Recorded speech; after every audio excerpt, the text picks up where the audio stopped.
안녕하세요. 증권맨입니다. 오늘 코스피는 1.42% 상승 마감했고요. 코스닥은 0.83% 상승 마감했습니다. 코스피는 1, 2, 3, 4, 5거래일 동안 옆으로 횡보하는 박스권 흐름을 보이다가 오늘 위쪽으로 방향을 살짝 돌려놨기 때문에 전고점 구간까지 상승 여력이 좀 더 남아있지 않겠느냐 그렇게 보고 있고요. 코스닥은 뭐 계속해서 상승 흐름을 가져가는 동안에 중간중간에 장중 파동들이 상당히 어려운 흐름을 만들어내곤 있는데 결국은 저점을 계속 높이면서 전고점까지 다시 갖다 놓는 모습입니다. 일단 뭐 기술적으로만 보면 이 구간에서 맞고 떨어지면 쌍봉의 형태가 되니까 조금 리스크 관리가 필요한 상황이 뭐 펼쳐질 수는 있겠죠. 다만 여기 전고점을 돌파하고 안착하는 흐름이 나오면 위쪽으로 또 상당히 열려있기 때문에 기대해 볼 수 있을 것 같고요. 오늘 24일 뉴스 한번 살펴보도록 하겠습니다. 나스닥이 8일째 랠리를 펼치고 있어요. 지금 미국 증시는 뭐 다우보단 나스닥이 좀 더 강한 흐름을 가져가고 있고요. 기술주 중심의 상승을 보여주고 있습니다. 일단 시장은 코로나 2차 대유행에 대한 불안감과 지금 뭐 이제 유동성으로 인한 불마켓에 대한 뭐 심리가 공존하고 있는 상황인 것 같고요. 뭐 지표 호조 그리고 추가 부양에 대한 상승 심리와 코로나 재확산과 최근에 이제 미중 관계에 대한 불안감 뭐에 대한 이제 하락 심리가 공존하고 있지만 약간 좀 상승 심리가 좀 더 우세하다고 보여지고요. 그다음에 최근에 뭐 골드만삭스에서 금값에 대한 이야기가 있었습니다. 2,000달러도 뭐 전망이 된다. 그래서 관련주로 엘컴텍이 있는데요. 잠깐 차트를 볼까요? 일단 차트 자체는 약간 좀 흘러내리고 있고 금 관련주이긴 하나 금값이 오른다고 얘가 좀 오르는 성격보다는 이제 전 세계적으로 증시에 폭락이 왔을 때 안전자산에 대한 개념으로 부각되면서 상승을 보였던 적이 많기 때문에 뭐 금값이 상승한다고 이 관련주인 엘컴텍이 좀 좋은 흐름을 보여주기보다는 혹시 이제 폭락장이 연출이 됐을 때 방산주랑 같이 볼 필요성은 있는데 뭐 최근에 보면은 증시가 조금 흔들릴 때도 뭐 방산주인 빅텍만 힘을 좀 냈던 경향이 있고요. 엘컴텍은 최근에는 좀 테마적으로는 힘이 많이 떨어지는 모습이었습니다. 그 다음에 강경화 장관이 유네스코의 일군함도 세계유산 등재 취소를 요청했다고 하고요. 지금 일본과 한국의 대립관계는 쉽게 사라지지 않을 거기 때문에 관련주인 모나미랑 뭐 신성통상 정도는 계속해서 관정으로 봐야 되겠고요. 그리고 셀트리온 관련해서 뭐 코로나 치료제 소식이 계속 진행이 나오고 있고요. 다음 달 16일날 임상을 돌입한다 합니다. 이제 최근에는 셀트리온 그룹주들이 많이 올랐기 때문에 오히려 관련해서 뭐 셀트리온이랑 같이 협업을 한다. 셀트리온에 뭐 치료제를 공급한다 이런 식의 뉴스가 나오면 상당히 급등을 하고 있는 상황입니다. 그리고 간밤에 가장 중요한 뉴스였던 김정은의 군사행동 계획을 보류하겠다 라고 좀 뉴스가 뜨면서 오늘 방산주들은 하한가를 들어갔고요. 반대로 반사이익을 얻을 수 있는 이제 남북경협주들은 급등을 하는 모습이 있었습니다. 그리고 코로나 치료제 관련해서는 덱사메토선 뉴스가 있었고요. 어제 장 마감하고 시간에서 뭐 이제 대장주인 신일제약이 상한가를 들어갔고 오늘 뭐 장중에도 급등을 하면서 상한가 마감하는 모습이었습니다. 그리고 오늘 알테오젠 최근에 참 많이 올랐죠. 올해 뭐 스타주라고 해도 뭐 무방한 종목이었고 중간중간에 뭐 이슈도 좀 있었죠. 뭐 분식회계 뭐 찌라시가 좀 돌면서 급락을 했다가 다시 제자리를 찾아오고 전고점을 넘어서서 장대 양봉을 뽑아낸 상황이었고 오늘 이틀간 조정의 구간이었는데 사실상 워낙 고점이고 기술 수출에 대한 기대감으로 바닥에서 여기까지 올라왔기 때문에 오히려 기술 수출에 대한 재료가 노출이 된 오늘 이제 뭐 재료 소멸로서 좀 급투매가 나온 모습입니다. 이따가 다시 설명드리기로 하고요. 그 다음에 오늘 방산주 관련해서 현대로템이 매각 이슈가 좀 돌았었어요. 그래서 급등이 있었다가 다시 현대차그룹에서 매각 논의가 사실 무근이라고 해서 또 장중에 또 투매가 나오면서 마감이 됐죠. 거의 상한가 근처까지 갔었다가 그 구간에서 이제 사실 무근이라고 하면서 좀 조정이 깊게 나왔었습니다. 그리고 빗썸이 정부 방침에 IPO 추진을 한다고 합니다. 정부 방침회가 아니라 가상통화에도 과세를 한다는 정부 방침에 IPO를 추진한다는 소식이 있고, 이거 관련해서 업비트가 2년, 제가 알기로 6개월 정도 되는 것 같은데, 그 신규 계좌 개설을 K뱅크랑 같이 받는 걸로 알고 있어요. 어제부터인가요? 이거 관련해서 뭐 가상화폐 관련주들 혹시 무리기술투자나 비덴트 움직임이 있는지 살펴볼 필요도 있을 것 같고요. 그다음에 오늘 이낙연 전 총리가 이제 좀 당권 도전을 위한 어떤 본격적인 행보를 뭐 보일 수 있다라는 뭐 기대감이 있는 뉴스가 있었고요. 3시에 뭐 기자회견이 있었는데 뭐 주가에는 딱히 뭐 그렇게 움직임이 없는 모습입니다. 그럼 오늘 저희 리딩반 매매한 거 복귀하고 넘어가 보도록 할게요. 일단 미스터 블루고요. 자회사 블루포션 게임즈의 에오스레드 흥행 기대감으로 급등이 한 차례 있었고요. 여기 11,400원 작년에 만들어놨던 고점을 뚫어내면서 다시 한번 주가를 완전히 레벨업하는 상황이 있었고요. 얘가 저희 미스터 블루도 저희가 몇 번 매매는 했었죠. 그리고 여기 전고점 맞고 밀렸다가 뚫어내고 나서 어떤 뭐 지지와 저항을 이용한 매매라고 볼 수 있겠고요. 상당히 중요한 가격대입니다. 11,600원이 여기서 매수 기회를 한번 노리고 있었습니다.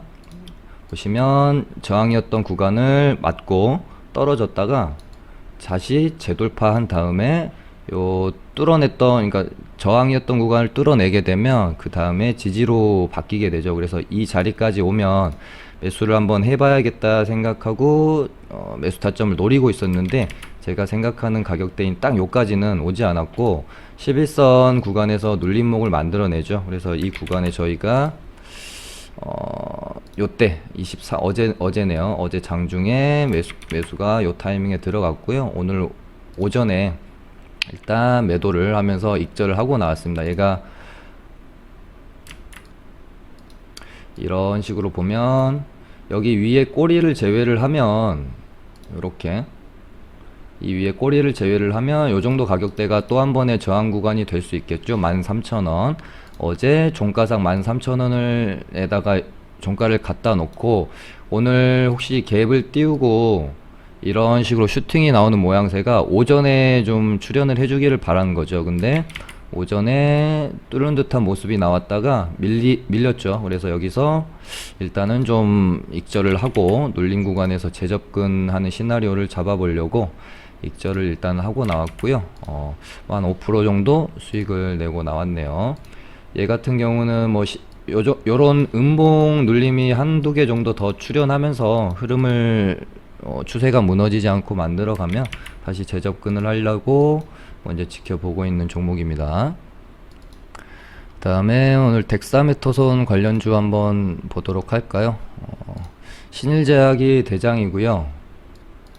얘 같은 경우는 흐름이 뭐 잔파동이 없이 오를 때는 급등했다가 내릴 때도 딱히 뭐 중간중간에 반등이 없이 내렸다가 또 이런 식으로 급등을 하는 형태를 보이는 상당히 종목의 움직임 자체가 시원시원하네요. 얘도 내일 갭이 좀 많이 뜨지 않을까 저는 그렇게 보고 있고, 갭이 만약에 전 고점인 17,300원 넘어주면 또 한번 시세가 좀 크게 나올 수도 있겠다, 그렇게 좀 보고 있습니다. 그 다음에 진매트릭스는 백신 관련 호재로 상한가를 들어갔는데 죽어가는 차트에서 다시 한번 살리는 모습이네요. 이렇게 되면서 뭐 코로나 치료제 관련해서 뭐 덱사메토손 진단키트도 뭔가 좀 훈풍이 불어오는 모습이고요. 그 관련해서 시제는 뭐 제가 방송에서 정말 많이 언급드렸던 종목 중에 하나고, 저희 리딩반도 계속해서 보유하고 있다고 그냥 뭐 방송에서도 밝혔던 뭐 종목 중에 하나죠.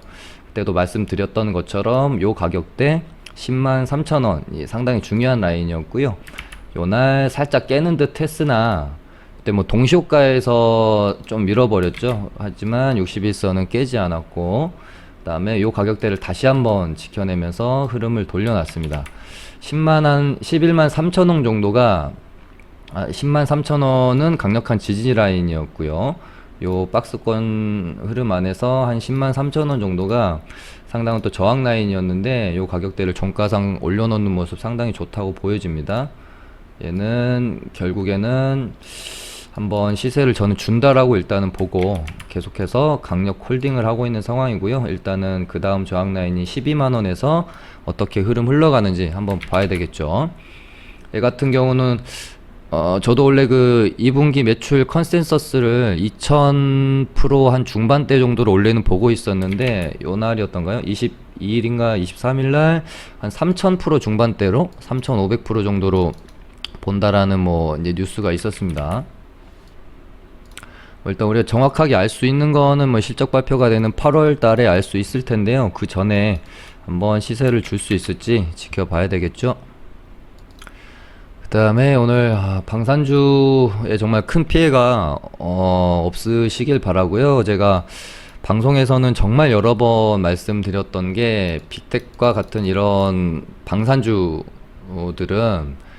장중에 당연히 매매에서는 수익을 잘 주는 A급 종목입니다. 다만 장중에 매매할 땐 A급 종목이지만 우리가 오버나잇을 할 수 있는 어떤 그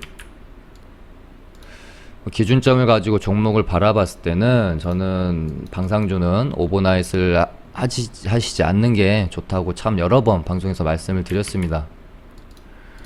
그리고 워낙 많이 오른 고점 구간에 있기 때문에 5일선 위에서의 장중 매매는 뭐 좀 수월하게 수익을 낼 수가 있겠지만 5일선 밑으로 내려가는 순간 좀 수익 내기가 버거울 수 있어요.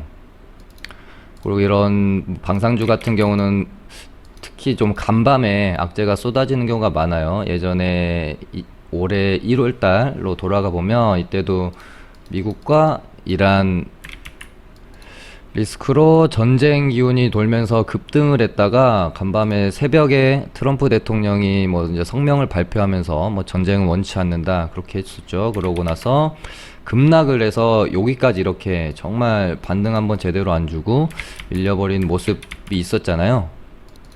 물론 지금은 좀 상황이 다를 수 있고 뭐 북한에서의 어떤 도발이 또 이렇게 끝나지 않고 또 뭐 이제 좀 잠잠한 틈을 노려서 뭔가 좀 뭐 도발을 또 할 수도 있기 때문에 저 같은 경우에는 얘가 혹시 내일 뭐 이제 하한가에 잠기지 않고 상당히 큰 폭의 어떤 하락 캔들로 제가 뭐 그려보면 이런 식의 모습 뭐 21선이 될 수도 있겠고요. 21선 좀 아래 정도가 될 수도 있겠죠. 일단 제가 생각하는 이상 좀 하락하기 힘들다고 보여지는 구간은 가격대는 요 정도 되거든요.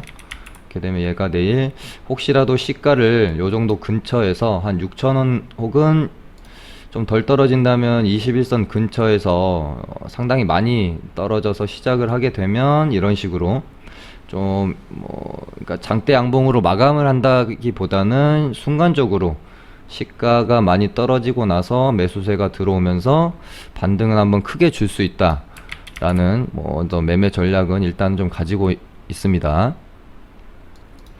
반대로 오늘 남북 경협주는 급등을 했죠. 빅텍과는 뭐 이제 반대로 움직이기 때문에 오늘 아난티가 저는 좀 대장 역할을 계속해서 해왔고 오늘도 저는 얘가 10,000원 위로 올려놨거든요. 아난티는 이 종목에 대한 기준가가 10,000원이라고 할 수 있을 정도로 상당히 중요한 가격대의 의미를 가집니다. 얘가 10,000원 위로 올려놨기 때문에 여기서 이런 식으로 봉을 하나 뽑아주는 형태를 오늘 좀 머릿속으로 그렸는데 정말 너무 무겁더라고요. 장중에 호가창을 보고 있으면 큰 물량이 계속 들어와도 끼케야 뭐 매도가 100원, 200원 오르다가 또 떨어지고 뭐 이런 모습을 좀 반복하는 상당히 무거운 모습이었고요. 그 틈새를 데아티아이가 좀 치고 올라오면서 상한가 마무리하는 모습. 장중에는 현대로템이 좀 강했었죠. 근데 현대로템 같은 경우에는 이제 뭐 대복주 테마로 오른 것도 있었지만 장중에 매각 찌라시가 좀 돌면서 급등을 했다가 여기 보시면은 상한가 근처에서 상 들어갈까 말까 하다가 이제 현대차에서 매각 뭐 소문은 뭐 이제 사실 무근이다 그렇게 발표를 하면서 상당한 투매가 좀 나왔습니다. 보통 얘가 이제 매각설로 인해서 여기서부터 여기까지 오른 거라면 사실 여기보다 더 좀 투매가 깊게 나왔을 거고, 지금 시간에서도 훨씬 더 하락이 있었을 겁니다. 하지만 일단은 뭐 이제 대북 테마로 오른 와중에 거기다 이제 플러스 더해져서 이제 매각설로 오른 부분이 있었기 때문에 일단은 매각설로 오른 부분에 대한 상승분은 좀 반납을 했어요. 여기서 대장인 데아티아이가 쭉 더 뽑아주는 흐름이 나오는지, 뭐 갭이 살짝 좀 떴다가 음봉으로 이렇게 죽는지 모습에 따라서 뭐 아난티랑 현대로템의 주가 추이도 결정이 되지 않을까 그렇게 보여지네요. 그리고 조금 주목하고 있는 것은 저는 게임 관련주들이 차트가 좀 만들어져 있는 모습이다. 웹젠도 이제 뭐 차트적으로만 보시면 여기 저항 구간인 요 정도 가격대를 살짝 한 번 맞고 떨어지고, 두 번 맞고 떨어지고, 세 번, 어제도 조금 맞고 떨어졌죠. 얘가 만약에 이 위로 종가상 좀 올려놓는 모습이 나오면 한번 주의 깊게 봐도 될 것 같고요. 그 다음에 썬데이터주도 여기 보시면은 29,500원 라인, 의미 있는 저항대를 어제 양봉으로 뽑아 놓고 일단은 하루 이틀 뭐 조정 구간에 들어갔다가 이 가격대를 지켜주면 그 다음에 한 번 더 돌아나가는 반등을 기대해 볼 수 있지 않을까 그렇게 보고 있고요. 그 다음에 뭐 어제 오늘 상당히 강했던 S퓨얼셀이랑 뭐 두산퓨얼셀, 뭐 오늘 좀 거래량이 좀 상당히 많이 터졌습니다. 뭐 많이 터졌고, 일단 위아래 꼬리 길게 달린 뭐 이제 음봉, 뭐 도치 개념으로 좀 마감이 됐기 때문에 얘는 오늘의 저점 구간이자 어저께 상한가 종가 구간이 요 가격대에서 박스권 흐름으로 만들어지면서 이렇게 먹을 구간을 줄 수도 있겠고요. 일단은 오늘 저점 구간을 지켜내면서 흐름이 만들어지는지, 아니면 뭐 주가가 좀 많이 올랐기 때문에 이런 식의 캔들이 형성이 될 수도 있습니다. 그렇게 되면 이렇게 5일선 올라올 때 5일선 구간에서 한번 반등을 노리는 매매로 접근도 가능하겠죠. 마찬가지로 두산 퓨어셀도 거래량이 뭐 S퓨어셀보다는 좀 덜 터졌지만 일단 좀 터졌고, 얘 같은 경우는 오늘 저점을 지키기보다는 살짝 이런 식으로 좀 떨구지 않을까, 일단 저는 좀 그렇게 보고 있습니다. 그래서 얘가 이런 식으로 봉이 형성되면 마찬가지로 5일선 이렇게 올라올 거고요. 또 5일선이 올라온 가격대가 전고점인 이 가격대랑 또 겹치게 되면 여기도 어떤 반등을 해줄 수 있는 의미 있는 매수 타점이 될 수도 있을 것 같습니다. 그 다음에 알테오젠이고요. 얘는 이런 흐름이 일단은 좀 종목의 특성이 돼버린 것 같네요. 고점 구간에서 어쨌든 이때랑 이제 오늘이랑은 뭐 이제 투매 성격이 다르지만, 이때는 뭐 이제 찌라시 때문에, 뭐 사실 무근의 찌라시 때문에 투매가 나왔다가 결국에는 전고점을 다시 회복하면서 시원하게 뚫어졌고요. 다만 오늘은 얘가 바닥권인 10만원이라는 가격대에서 35만원이 오르는 이 상승을 이끌어냈던 모멘텀 재료 자체가 이제 기술 수출에 대한 기대감이었는데, 오늘 뭐 이제 어떤 재료가 나와버렸기 때문에 이미 많이 오른 상태에서의 재료 노출은 오히려 어떤 주가를 상승할 수 있는 원동력이 아니라 소멸이 되어버린 경우가 상당히 많죠.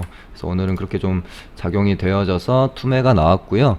일단 시간에서는 뭐 조금 오르고 있긴 한데, 그래서 또다시 추가적으로 기술 수출이 나오면 뭐 예약인 좀 달라질 수 있겠지만, 요 정도에서 뭐 이제 추가 호재가 나오지 않는다면 얘는 이제는 뭐 이 35만원 가격대를 뭐 다시 빠른 시간 안에 회복하기엔 좀 힘들지 않을까 그렇게 좀 보고는 있습니다. 다만 이 안에서 뭐 기술적인 어떤 트레이딩의 영역에서 접근은 좀 가능해 보인다고 보고 있고요. 그 다음에 어제 셀리드고요. 얘는 어제 제가 방송에서 이런 파동 진짜 조심하셔야 된다라고 말씀을 많이 좀 드렸었습니다. 특히나 요렇게 한 번에 어떤 그 매물을 소화해가는 과정이 없이 한 번에 뉴스로 인해서 뽑아 올려서 상한가 근처까지 터치했다가 떨어지는 종목들, 이런 흐름에서 답도 없이 밀려버리는 경우 정말 많이 제가 봤기 때문에 조심해야 된다라고 말씀을 드리는 거예요. 그러니까 우리가 여기서 여기까지 똑같은 상승이라도 한 번에 예를 들어 어떤 종목이 바닥권에서 상한가까지 올라가는 데 있어서 한 10분에서 한 20분 만에 올라가는 종목과 2시간, 3시간에 걸쳐서 천천히 거래대금을 다 가면서 올라가는 종목에 어떤 이 똑같은 상한가지만 우리가 느낄 수 있는 그 신뢰는 많이 다르죠. 그래서 이제 뉴스로 인해서 어떤 세력의 개입이 없이 개인들만의 수급으로도 충분히 이런 파동이 만들어내질 수 있기 때문에, 다만 이 상한가를 잠근다라는 거는 사실 개인들만의 힘으로는 불가능한 거거든요. 근데 어떤 뉴스로 인해서 개인들의 수급만으로 쭉 파동이 나왔다가 어떤 세력의 개입이 없는 상태라면은 주가는 관리가 되지 않고 계속해서 떨어질 수밖에 없기 때문에 이런 이제 급하게 뽑아지는 파동들을 조심해야 된다라고 좀 말씀을 드리는 겁니다.